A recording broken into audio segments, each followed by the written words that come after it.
Welcome in, everybody, to Fantasy Pros. This is the Fantasy Football Podcast. It's me, Joey P, Joe Pizzapia, and it's Week 15. It's Wednesday, which means we got to hit the wide receiver rankings. We're going to go through the wide receivers that Pat and our guest, Bill Enright from Sports Illustrated, have ranked, the difference between them, the ones we want in our lineups, the ones we should be concerned with, because this is it. This is where you got to show grit, just like Dan Campbell talked about in Hard Knocks. This is where we got to get in there, get it right, because it's win or go home at this point. And the boys are going to help us break down all of these wide receivers in the ranks this week.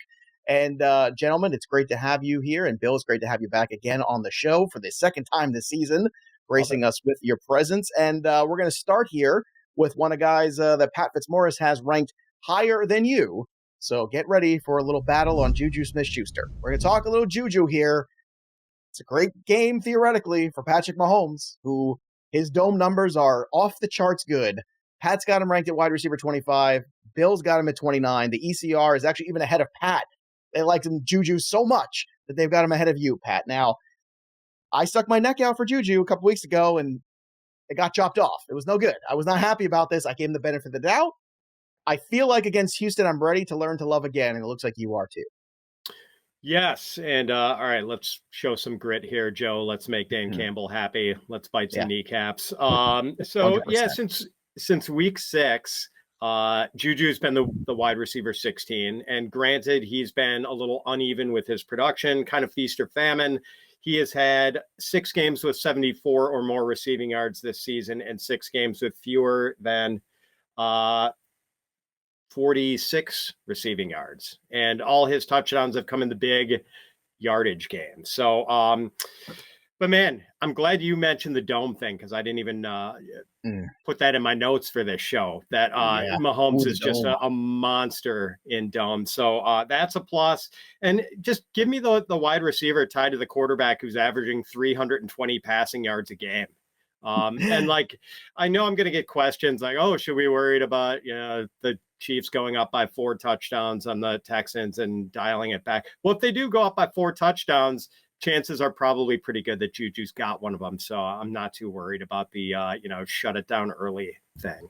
Yeah, that would certainly, I feel like this Kansas City team is just going to continue to just kind of take out its frustrations on the rest of the league here, because I think they're still so frustrated of losing to Cincinnati. Bill, it's been tricky. Let's be honest here. It's been a tough situation with JuJu, because it was terrible from the start, and there was that really good run, then the concussion, and then I thought it was not fair to be sour on JuJu. I wanted to give him the benefit of the doubt because it was an injury that took him out. I didn't care that he didn't perform the first game back. You ease him back in, but then it hasn't been great. So I guess it's to you here. Why are you a little concerned still with JuJu in this matchup against Houston? It's the volatility, and I just think it's the nature of the Chiefs' offense. It's not taking anything away from his talent or his connection with Patrick Mahomes. I just think the Chiefs spread the ball around. He had 11 targets in Week 14. Fantastic. Before that, it was 4, 3, and 4 before going back to double-digit targets back in Week 12. So if he gets the volume, it pays off. I just don't know if the volume is going to be there this weekend. The Texans do a pretty good job of covering wide receivers. Not saying that Patrick Mahomes is not going to have a ton of success. I'm just saying I don't know which of Patrick Mahomes' playmakers is going to have that success alongside their quarterback. Here's fun for you. 7-0 in 7 games in the Dome for Patrick Mahomes. Completion percentage, 64%. 18 touchdowns, 2 picks. There you go. He likes the Domes, and I think he's going to like the Houston Texans defense too. I think it'll be a good time there. So I'm playing the total here, as they like to say, Bill. Just playing the total with JuJu and crossing my fingers. Another guy we're kind of crossing our fingers on, great talent, Chris Olave, who we all love. We've seen the flashes of the brilliance, but the touchdowns have been a little hard to find, and as well as the consistency in this New Orleans offense. Pat, you've got him ranked at wide receiver 26 this week. Bill's got him at 30. ECR is actually, once again, right where you are at 25. So you got to hope after the bye, maybe a little bit of extra rest here. We talk about that rookie wall a lot, Pat, where, these guys only play 12 games in college, and some of the games are blowouts, and they come out of it sometimes. So those cookie games that they get on those big-time college schedules, like Ohio State gets a couple of those every year. But what do you make of Olave this week? Because I've gotten a ton of questions already on him where people really are on the fence, and I understand why, because the last couple of games have been underwhelming. It's been a while since week 11 in that 5 for 102 and a touchdown. Yeah, and it's funny that I'm like the higher guy on Olave, because when I was putting rankings together, I was like, man, wide receiver 26 feels disrespectful. So I'm glad that Bill managed to be slightly more disrespectful than I was.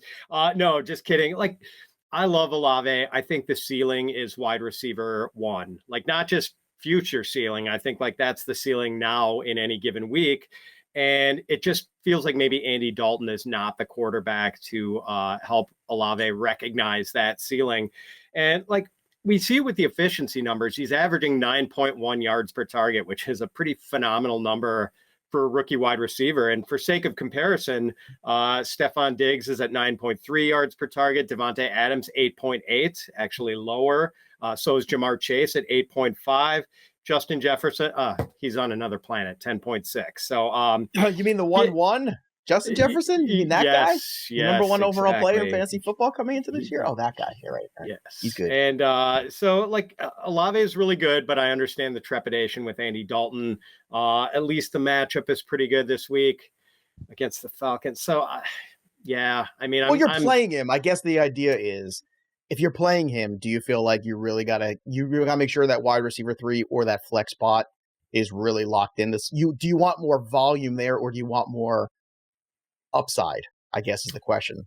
Yeah, I mean, you're playing a lot. Maybe you're not, though, Joe. Like in a shallower league and a 10-teamer, I think there's probably going to be some people who have options of like, do I flex? Is Olave a flex guy for me, or do I put in someone like Zonovan? I mean, somebody like JuJu. I think JuJu has more touchdown equity than Olave has. I mean, look, I know that might be a hot take to some people, but not when you look at the implied team total for the Kansas City Chiefs in this game. It's just there. Bill, what are your thoughts here on Olave, too? I want to get your take on him, because this is kind of a polarizing guy. I think everybody loves the talent, but it is against Atlanta. Atlanta has not been what we thought they would be in terms of the defensive backs. They've had some injuries there as well. But what do you make of Olave's matchup this week and coming off the bye? Do you think that, I mean, you've got him lower in the rankings. Are you concerned? Is he a guy in a 2 wide receiver league with a flex that really you're looking for another option besides him? 12-team league, you start 3 wide receivers, he's in your lineup. 2 wide receivers or maybe a flex, then you start, second guessing yourself. I have him 1 spot behind JuJu. I love the consistency. The upside is just not there. If you're in a PPR league, you can take his 6 catches for 60 yards, bank those 12 points. He's your wide receiver 3. You're very happy with that. But the fact that he's gone over 65 yards just once in 4 games, he hasn't had a touchdown in his last 7. The Falcons have allowed wide receivers to score just 1 touchdown in their last 5. Love his talent, hate how they're using him. He should be getting double-digit targets every single week, and instead he's getting 6, catching 5, and he's going for 63. So outside of the wide receiver 2 territory for me, again, if you start 3 wide receivers, he's locked and loaded, and you're happy with his 10, 11, 12 points that he gets you. All right, let's see how happy we are this week with Alan Lazard on Pat's ranks, wide receiver 28. Bill, not having it. Wide receiver 41, he's done. I can't wait to hear his take on this. Wide receiver 38 is where the ECR is, so a little closer to actually where Bill is. Now, let's talk about this here, because Alan Lazard was kind of steady Eddie, and then that young whippersnapper, Christian Watson, showed up into town and started scoring a ton of touchdowns. More on him later in the show. We'll talk about him in just a bit.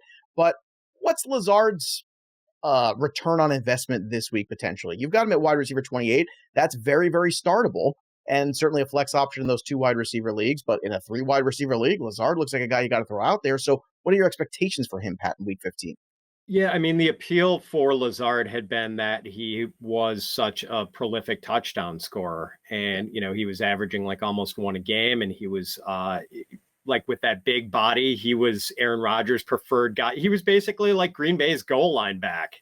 He was playing that role that Devontae Adams had played for the Packers, because Rodgers loves to throw inside the 5-yard line. The Packers do not just, give it to their running back. That is not their MO inside the 5. They like to throw. But after scoring 5 touchdowns in his first 7 games, Lazard's been shut out in his last 4. And meanwhile, Christian Watson has scored 8 touchdowns in his last 4. Yeah. So, thunder has definitely been stolen there.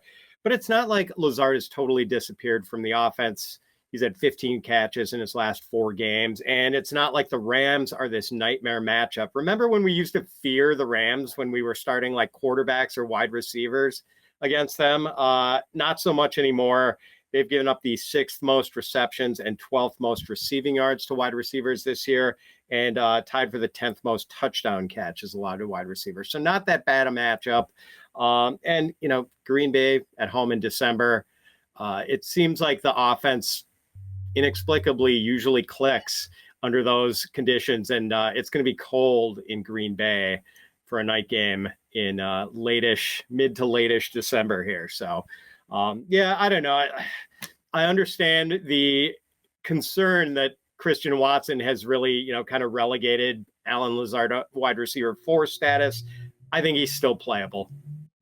The only thing colder than Green Bay is Bill Enright's ranking of Allen Lazard this week. So, Bill, let's talk about the downside of Allen Lazard. The Packers have not been passing the ball a lot lately. Last 3 games are in the bottom 10 in passing attempts. And when they do pass, listen, we're all gushing over Christian Watson. When Rodgers does pass, that's who it's going to. So the fact that he hasn't scored in 4 games, and Pat mentioned it, he was their guy in the red zone. He hasn't been anymore. 5 catches seems to be like his max. The last few games, he hasn't really gone over that 12-point threshold in the last month. I don't know. When you have such a playmaker like Christian Watson, who I have ranked very high this week, it's tough for me to go out on and get another wide receiver from that same team when Green Bay is just not passing the ball a lot anymore, or at least not passing it to what we would expect from an Aaron Rodgers-led offense. There you go. Good points there on both sides. We'll see what happens in Week 15. Before we flip the script here and talk about the guys that Bill's higher on than Pat this week, don't forget, everybody, there's still plenty of time to get the tools of Fantasy Pros to make your fantasy championship dreams come true. Just yesterday, this is not a promo. This is not, I'm telling you, this is real life we're talking here. Just like that kid after he went to the dentist where he's questioning real life. I'm telling you, this is real life. One of our listeners said, didn't have my playbook, started off 1-4, finished the season with 9 wins in the playoffs right now. I mean, that's it. You don't need a better promo than that, and that actually happened. I was so proud. I said, look, you listened, you went, you got the tools. You can still get them for free. FantasyPros.com/myplaybook. My playbook cheat sheets are available. You can use your favorite experts, obviously Pat Fitzmaurice, Bill Enright, some of our favorites here. But whoever your favorite experts are to get the rankings you need to make sure you have the right guys in your lineup. It's a great tool. Again, it's free. So just download the app, My Playbook. It's on Apple. It's on Google. It's everywhere. Go do it. Those of you, it's too late to turn your season around. But look, you can still get those fantasy playoffs into fantasy championships. And that's what you want to do. Turn those playoff appearances into championships. Again, FantasyPros.com/myplaybook. Do it. It's free. Sync your leagues. Let's go. Let's go with DeAndre Hopkins. And Bill, I got to be honest with you. This is one of the tougher guys this week for me to rank. It's a tough matchup against Denver. He's got Colt McCoy, and I know he's been okay with Colt McCoy before, so that's not really where I struggle. Denver has been really good defensively. They've had some shutdown games, and I know Hopkins is still a great talent. He might not be the elite of elite he was a couple years ago. You've got him ranked this week pretty comfortably. Week 13, week 13. Wide receiver 13. Here we go. This is what happens when you get to week 15. But he's actually slipped in the ECR to wide receiver 13, which is where you have him. Pat's got him at 21. So let's talk about it, because Hopkins is somebody that people waited for him to come back. He came back. He was terrific. Now we're in a weird crossroad where you don't want to take him out of your lineup. But how do you construct the lineup around DeAndre Hopkins with a lot of these potential deficits he's working against? So I think you have to go back. We have some data, right? We have some proof of what he did when Colt McCoy was under center. He finished as wide receiver 12 and wide receiver 13, 30 and 18 fantasy points back in, I think, week 10 and 11, whenever Kyler Murray was out. So that's a positive sign, right? Over 90 yards in each of those games with Colt McCoy. Joe, people are scared of the Denver defense. I don't know why. Nick Westbrook had 119 and 2. Devontae Adams, 141 and 2. DJ Moore, 103 and 1. And JuJu just last week, 74 and 1. So when it comes to top opposing wide receivers, the Broncos are kind of struggling. We've seen wide receivers put up big fantasy points against them. We've seen DeAndre Hopkins put up big fantasy points with Colt McCoy under center. I don't have a lot of, if it was Kyler Murray, he'd probably be in my top 8. So I bumped him down 4 spots or 5 spots. It's an incredibly good argument. I mean, I'm a start your studs kind of guy. Well, look, so am I. I am in no way endorsing the concept of sitting DeAndre Hopkins. That's madness. It's just a matter of what you're looking at the rest of your lineup, where you're trying to make those flex decisions and stuff like that and trying to say, okay, what if Hopkins underperforms? But you make up a great point. The Denver defense has fallen off. I think they're worn out, Bill, to be honest. I think they're just totally worn out. They've been on the field too much because the offense has been inept. And I think there's a certain point where you get to the end of the season.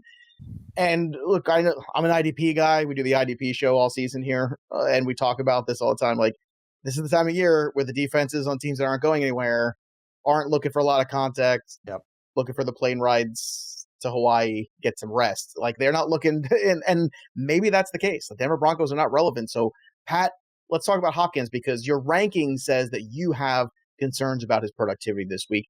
Did Bill alleviate some of those that you might have in some of those stats that just threw out these other wide receivers recently who actually got some pretty good games against the Denver Broncos? Yeah, I mean, I think the floor is decent, even with Colt McCoy. I just wonder if the ceiling is there. And I'm also kind of concerned that Marquise Brown is back now, and maybe they get Rondale Moore back from a groin injury this week, and this pie gets cut up in more ways, and it's maybe a little bit of a smaller pie with Colt McCoy playing instead of Kyler Murray. Maybe I'm overplaying the matchup a little, but I still don't think it's a great matchup. And yes, some receivers have gone off against the Broncos lately, but I mean, they're still number one as far as fewest fantasy points allowed to the wide receiver position. So it's not a matchup I'm exactly embracing here. I've come up a little on Hopkins. I think I've now got him either wide receiver 19, wide receiver 20, unless it's a really shallow league. Yeah, you're playing him, but I guess he's not the no-brainer slam dunk wide receiver one that I thought he was when he first came back, and when Marquise Brown was still out. All right, next guy on the list is Gabe Davis, whose productivity has been all over the map. Since the injury to Josh Allen, he's had one splash game, and that's it. It was against Minnesota. Ever since, it's been underwhelming. This is another player I think people are terrified if they have to start this week potentially. Now, the matchup on paper, seems pretty good against the Miami Dolphins. Bill, you've got him at wide receiver 26, definitely startable in your world. ECR's at 29, Pat's at 30, so 4 spots behind you on Gabe Davis. So I know we're looking at Josh Allen kind of soldiering through with his elbow, and it's certainly not the same effervescent, throwing the football all over the place Josh Allen. I think we can all agree on that. But what do you do with Gabe Davis here? Are you looking for somebody who's just going to give you more volume and you just take that and get out? Because the splash plays and the splash games just have not been there in the last month. I think Gabe Davis is the prototypical ride or die player in the NFL. And if you have him, you knew what you were getting yourself into. You drafted him for those big plays that he can get. And when he doesn't get them, you're frustrated. But that kind of is what is the allure about him, because he does have maybe one of the highest ceilings of any wide receiver. We just saw the Dolphins get torched by Keenan Allen and Mike Williams. Think about what they did, right? They fly late Sunday night, and then they have to play Saturday. So they're kind of like missing almost a day and a half of rest, recovery, practice. I think it's going to be freezing in Buffalo. The over-under set at 43 or 42 and a half. The Bills' implied total is 25. I'm expecting a magical night from Buffalo. Big-time AFC East battle. I think Josh Allen will have one of his best games of the year. I think Gabe Davis is going to have one of his best games of the year. And I think the downfall of Miami continues, especially if you have some of their fantasy playmakers and you're relying on them for your fantasy playoffs. You might be a little disappointed the next couple of weeks. But Gabe Davis, I'm in on him. Not as a wide receiver too. He's right outside that top 24 for me. But if you have him as a wide receiver 3 or a flex, he's got to be in. So if you're swinging for the fences, Gabe Davis is a guy you'd throw out there. Let's say you don't like your lineup, you don't like the competition. Let's say you're playing against Patrick Mahomes this week, right? You're like, I don't like how this is shaping up. Yeah. Is Gabe Davis just the remedy you're looking for then? Is that the guy you just say, hey, let's go, let's let it ride, and let's try to swing for the fences? Yeah, hopefully you have enough consistent guys up in your wide receiver 1 and 2, where if he only gets you 6 points, then he kind of, just averages down there, high scores a little bit. But if he can, hit one of those 80-yard touchdowns, it's incredible. Like, nice. That's what puts you into the fantasy semifinals, right? Like that kind of risky move, you got to, put some money down to win big. All right, Pat, it's your birthday. You want to put some money down here? You feeling strong? What do you want to do about Gabriel Davis here? Because Bill's painting a pretty picture here for Gabe Davis. He's feeling it. The snow, the whole thing. It's going to be great. It's going to be, a magical moment, as he put it, in Buffalo. Are you buying it?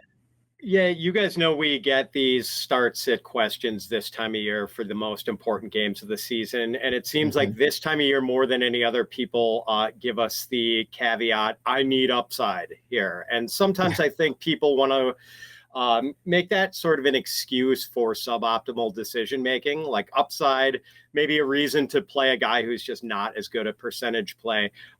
Gabe Davis is one of those rare guys where I will actually indulge the I need upside argument, because we know what the upside is with him. And, if you're an underdog, you can land a haymaker with Gabe Davis. Now, you can also swing wildly and miss with him, and that's probably what's going to happen more often than, connecting on your opponent's chin. But anyway, my lower ranking than Bill. First of all, I just want to say this has nothing to do with weather. It's going to be some great holiday viewing on Saturday, or yeah, this is the Saturday night. Saturday night, right? yeah. And they're expecting a couple inches of snow during this one. But I don't think the snow is really going to have any bearing on offensive function in this game. And the wind is going to be like 10 to 15 miles an hour, not really a big factor. But yeah, Davis has had under 40 receiving yards in 3 straight games and 5 of his last 7. He's only had 1 game this season with more than 7 targets. He's had 2 touchdowns in his last 7 games. I mean, the matchup isn't terrible, but Miami's only allowed 9 TD catches to wide receivers this season. It's always feast or famine with these guys, and Gabe Davis stakeholders right now could really use a sandwich. They've been hungry lately. So, man, I hope he gives it to him if you're forced to use him this week, but it's always just so hard to predict when the smash games are going to come with this guy. Well, here's a fun one. This was our sleeper waiver wire pickup of the week, Elijah Moore. 10 targets against the Buffalo Bills last week. This week against Detroit. And listen, Magic Mike White soldiering through. He says he's playing. You know why? Because Mike White, he wants this job next year. God, I love this kid. Let's go. I'm rooting for Mike White. Again, talked nice about Ezekiel Elliott before. Now I'm saying nice things about Jets quarterbacks. I don't know what's become of me in 2022. It's just all unraveled. But let's talk about it. Because, Bill, you've got him at wide receiver 45. Pat's at 50. ECR is ahead of both of you at 43. So the trend is going upward here. Bill, is Elijah Moore somebody you can pick up off the waiver wire and play this week with any confidence? I think if we find out that Corey Davis is out, Moore will be up even more. I might put him into my top 36. The 10 targets was a great sign. Listen, there's no doubt that he was in the doghouse for a couple of weeks here with the Jets. Maybe he got his way out of it. When he gets 10 targets, that is something that you got to take note of. And the Lions defense, the great thing about them is, listen, they score a lot of points. They give up a lot of points, yes, they especially do. to wide receivers. I think they've given up like the 3rd most over the last 5 weeks. They're one of 2 teams to allow over 1,000 yards to wide receivers in their last 5 games. So I'm in on the Jets offense this week. I think this could be one of those sneaky matchups where you might not look at Detroit and the Jets as 2 really good fantasy offenses, but this week could be surprising a lot of people. Maybe some DFS stacks could transition that way as well. So I might be in on Eli Moore even more than I am now. Pat, come on now. Let's go. This is our opportunity to start some Eli Moore, have some fun. You want to do it? You want to get in on this? If indeed Corey Davis is up, how far up does Elijah Moore slide up your ranking potentially? Yeah, I'm definitely going to move him up, at least half a tier. Right now, he's wide receiver 50. For me, he probably goes into the low 40s. I am basing my ranking on the assumption that Davis is going to play, but if he's scratched, Moore definitely goes up. I don't have any fundamental issues with Bill, moving him into wide receiver 3 range if Davis is out. He's a good player. I like the matchup. But Joe, we have done a lot of shows together this season, not just these ranking shows, but betting pros shows. And you know that I've been pretty pro Jets this season, right? I've been their defense is amazing. Me too. I've been sticking up for that D all year. And once Mike White rolled into town, I was like, let's go. Let's fire it up. And I do love that their offense is way more functional with Mike White than it was with Zach Wilson. But I also do think people might be going just a smidge overboard with Mike White and trying to turn him into the second coming of Joe Willie Namath. And that is also very possible. I'm not quite there. So, I just don't know if we should have Garrett Wilson in wide receiver 1 range. Tyler Conklin is like a low end tight end 1, and it is the Lions, Elijah Pat. Moore. That's the only counter argument. It is the Lions. Yeah, I mean, they are. Minnesota they are D is also a gift that keeps giving, and they keep giving. They look pretty good in that comeback a couple weeks ago too. I know it's hard to wrap our mind around it because we've seen so much bad Jets offense, but I don't think it's a must start, but I think it's a can start when it comes to Elijah Moore. It's time for the throwdown where Pat tells me I'm wrong usually about a guy I'm higher on than ECR. This week, it's one of Pat's boys. It's Christian Watson. I have him as wide receiver 16. ECR's at 25. That's a 9-point difference. That's absurd. Christian Watson, since week 10, you ready for this? Wide receiver 2, wide receiver 5, wide receiver 8, wide receiver 6. He has, get this, 6 touchdowns, okay, in those last 4 games. Okay, come on now. Actually, more than that. What am I saying? 5, 6, 7, 8 touchdowns in the last 4 games. Yeah. Because he had the run there, too. I forgot about that. Okay, Pat, what more does this guy have to do? Come on, please tell me I'm right about this one. I, too, have him wide receiver 16, Joe. I'm right there with you. Yeah, 2 for 2 today. At some point, you just have to throw your hands up. Like, it shouldn't be happening. You shouldn't be scoring at like this ridiculous pace. But man, the touchdown. Jalen Ramsey can't catch him. He's old. I know I'm old. I can't run like I used to either. Well, he is not catching Christian Watson in an open field. It is not happening, folks. The Rams are the Rams are not a skull and crossbones matchup for wide receivers anymore. All right, I have him at 11. I thought that was too low. Oh wow! You know what? After this, I got to move him to 11. Because it's absurd. The guy's a wide receiver 1 every week. You got to put this guy in there. You want to talk about touchdown equity in the playoffs? Look, if it doesn't happen, it doesn't happen. But it's all right there in front of you. You got to try with this guy. Off a bye. The weather favors the Packers. The Rams are the Rams right now. I know they beat the Raiders, but who cares? Like, that was a crazy Thursday night debacle. I can't buy into it, but you can buy into Christian Watson, man. The guy's just been on fire. And look, again, who is going to catch him? Because it ain't Ramsey in an open field. I'll tell you right now, forget that. That's a bunch of noise.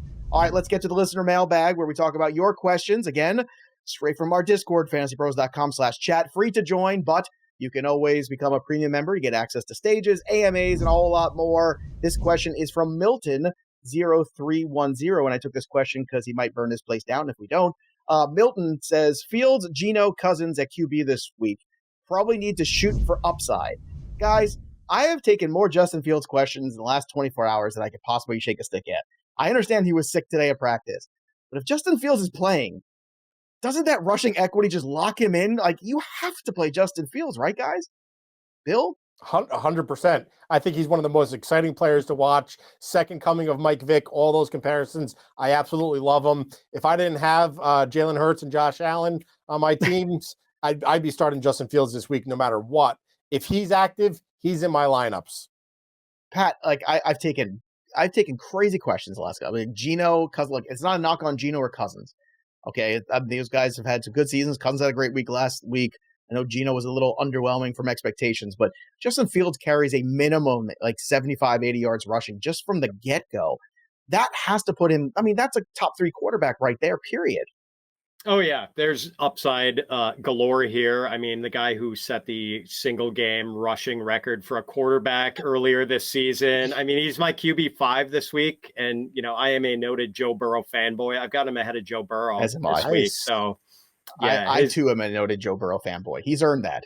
Big game Joe B. Let me tell you, that guy shows up when it counts. So, listen, everybody, if you have Fields, for the love of God, play Fields this week. And Milton, I hope you find your stapler. All right, Bill Enright, always a pleasure to have you on the show. Seriously, I love having you on. Jersey representing. Go follow him over on the Twitter machine at Bill Enright. Check out all the amazing stuff he's doing over at Sports Illustrated. Bill, pleasure having you on. Thank you for your insight and your time. I know this time of year, everybody's exhausted and worn out, but look, this is what it's all about. We've gotten to this point. We want to help people win the big one. Pat, as always, happy birthday to you, my friend. Don't forget, everybody, check out the Daily Juice podcast, wherever you get your pods, or you can watch on the YouTube channel, Betting Pros. And, of course, the playbook is there for you, fantasypros.com/myplaybook. Go check out My Playbook. Download the My Playbook app. Use the cheat sheets. They're free, everybody, to help you get what you need.